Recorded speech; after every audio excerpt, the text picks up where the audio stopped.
Get yourself a copy of the free GDoc Creator.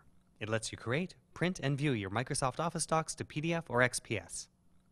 Download a copy right now at butterscotch.com/gdoc. That's butterscotch.com/gdoc.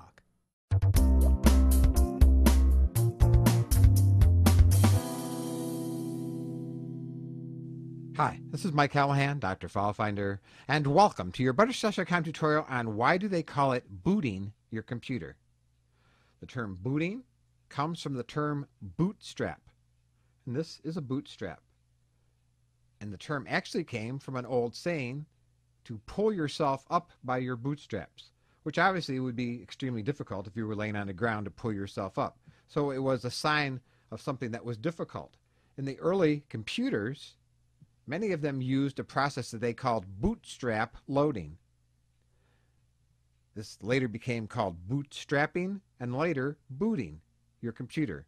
So the term booting your computer does have its roots in boots and bootstraps, and that's all there is to it.